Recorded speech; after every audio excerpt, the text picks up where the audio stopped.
الحمد لله رب العالمين والصلاة والسلام على سيد المرسلين محمد وآله وأصحابه أجمعين أما بعد أعوذ بالله من الشيطان الرجيم بسم الله الرحمن الرحيم فلا وربك لا يؤمنون حتى يحكموك فيما شجر بينهم ثم لا يجدوا في أنفسهم حرجا مما قضيت ويسلموا تسليما. وقال في موضع آخر بعد أعوذ بالله من الشيطان الرجيم بسم الله الرحمن الرحيم لقد كان لكم في رسول الله أسوة حسنة لمن كان يرجو الله واليوم الآخر وذكر الله كثيرا. صدق الله العظيم. وقال رسولنا وإمامنا محمد صلى الله عليه وسلم لا يؤمن أحدكم حتى أكون أحب إليه من والده وولده والناس أجمعين او كما قال صلی اللہ علیہ وسلم. محترم بزرگوں اور عزیز دینی اور ایمانی بھائیوں، اللہ رب العزت نے جو ہمیں نبی عطا فرمایا ہے اس نبی کے احسانات پوری دنیا کے انسانوں پر ہیں. اس لیے کہ اس نبی کی بعثت کو اللہ رب العزت نے احسان بتلایا ہے تمام اہل ایمان پر، اور اس نبی کو اللہ نے رحمت بنا کر بھیجا پورے جہانوں اور پوری کائنات اور سارے تمام عالم کے لیے. چنانچہ اللہ رب العزت کا ارشاد ہے لقد من الله على المؤمنين إذ بعث فيهم رسولا منهم، کہ اس اللہ رب العزت نے احسان فرمایا تمام اہل ایمان پر جبکہ اس نے ایک رسول کو مبعوث کیا انہی میں سے، اور اس رسول کے کام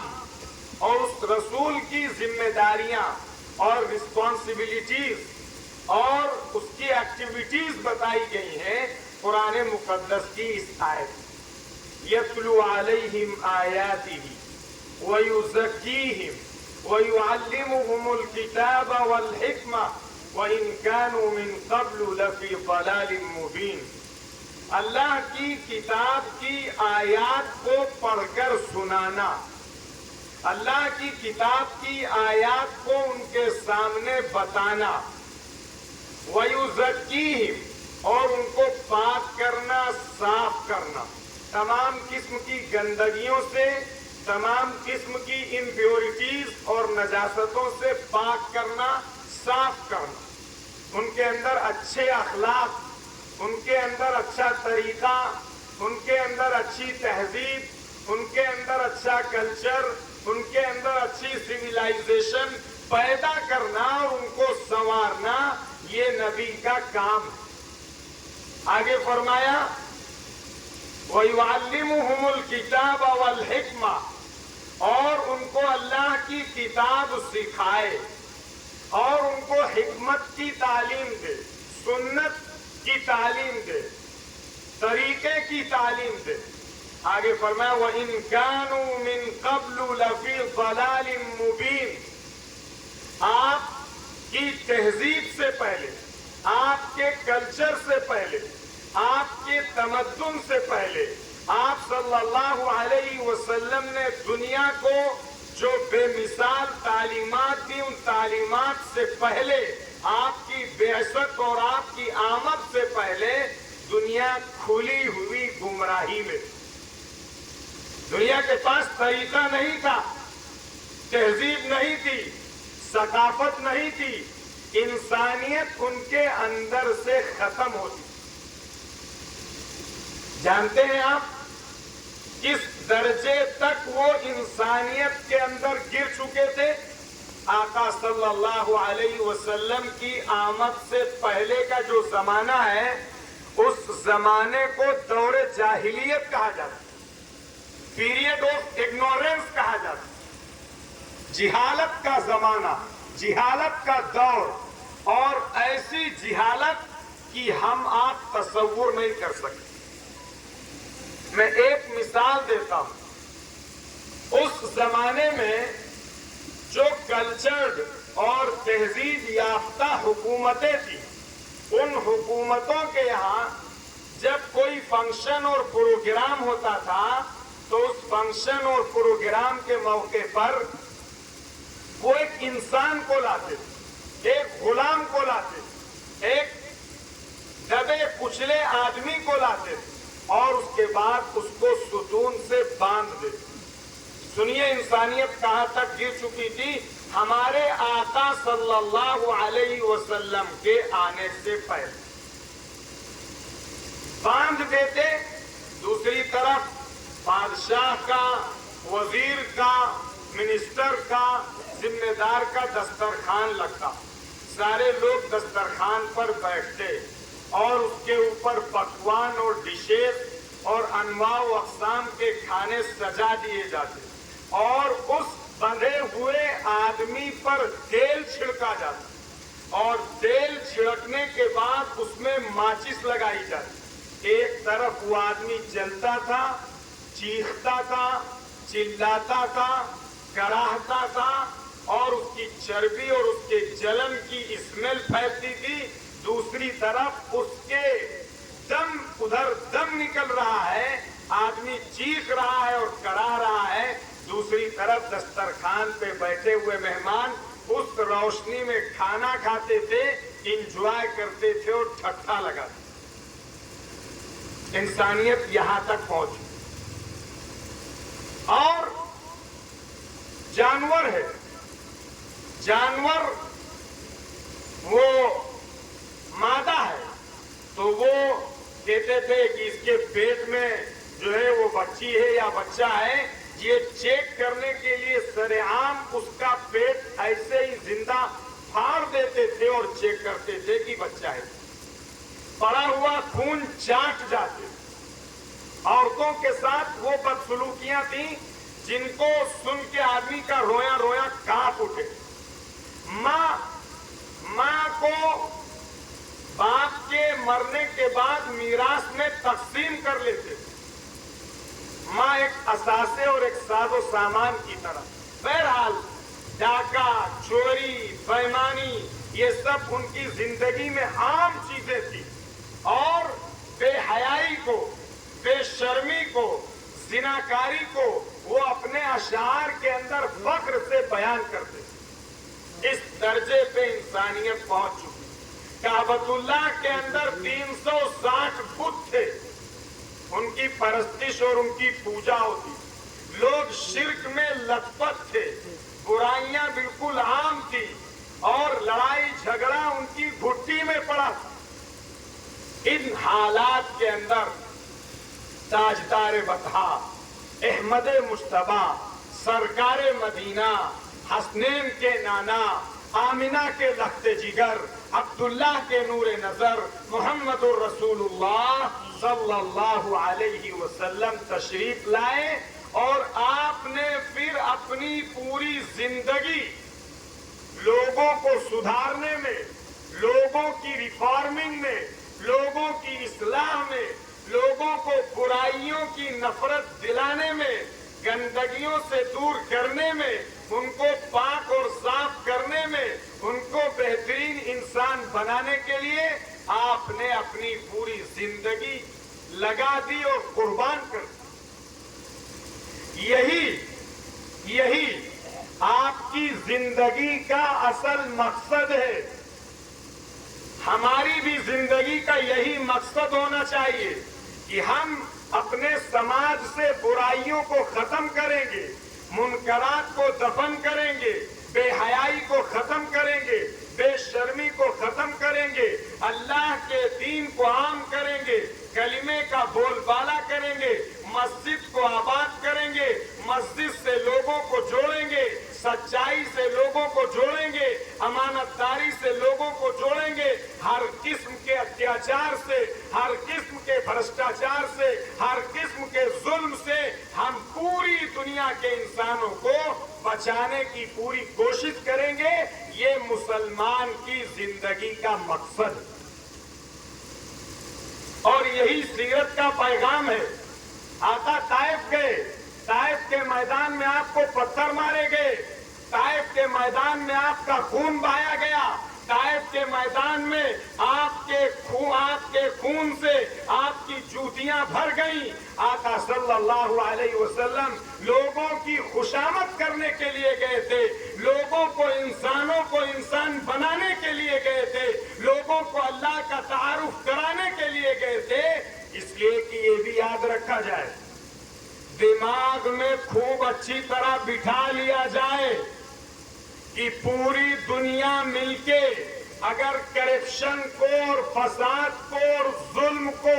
اور بھرشٹاچار کو ختم کرنا چاہتی ہے تو صرف اور صرف ایک راستہ ہے. وہ راستہ یہ ہے کہ انسانوں کے دل و دماغ میں اللہ کا, مالک کا, گاڈ کا, ایشور کا, پرمیشور کا خوف اور اللہ کا ڈر اور اس کا بھے ان کے دلوں میں پیدا کیا جائے. اس کے علاوہ کرپشن پہ قابو نہیں پایا جا سکتا. کیا آج دنیا ایڈوانس ہو گئی, ٹیکنالوجی ایڈوانس ہو گئی, سی سی ٹی وی کیمرے آ گئے, چوراہوں پر کیمرے لگ گئے, اور ساتھ ڈائل 100 اور اب تو ڈائل 1200 ہو گیا, وہ سارے سسٹم آ گئے. آپ بوڑھے اس میں موجود ہیں, کیا بتائیں گے پہلے کرائمز کب ہوتے تھے؟ پہلے جرم اور برائیاں اور ریپ اور بدکاریاں, چوریاں اور مرڈر پہلے کم ہوتے تھے یا اب کم ہو رہے ہیں؟ ارے بولیں گے آپ؟ نہ بولی ہے دیکھیے, پہلے کم ہو رہے تھے.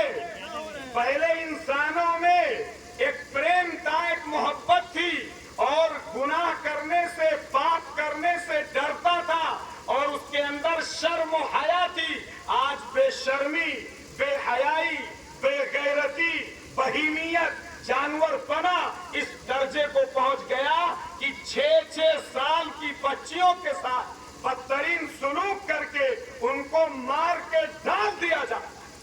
یہ جانوروں سے بھی زیادہ بدتر ہو. حالانکہ سب کچھ ہے, سی سی ٹی وی کیمرے ہیں, کرائم برانچ ہے, اور نہ جانے کون کون سی برانچ آ گئی ہے, لیکن پاپ پر, کرپشن پر, بھرشٹاچار پر اور تمام قسم کی برائیوں پر قابو نہیں, بلکہ ان میں اور زیادہ پھیلاؤ اور اچھال آئی ہے. اس لیے کہ لوگ اللہ کے ڈر سے اور ایشور کے بھے سے لوگوں کے دل خالی ہو گئے. جلسے سیرت النبی کا مطلب یہ نہیں ہے کہ صاحب خمخمہ اور لائٹ سجائی جائے. جلسے سیرت النبی کا مطلب یہ ہے کہ نبی کی لائی ہوئی زندگی اگر سماج میں آئے گی تو سماج کے اندر سدھار ہوگا, اور سماج میں ایک دوسرے کے تئیں پریم اور محبت اور بھائی چارہ اور سدبھاونا پیدا ہوگا, اور پورا ملک جو ہے وہ صحیح ڈائریکشن پہ اور صحیح رخ پر چلے. اس لیے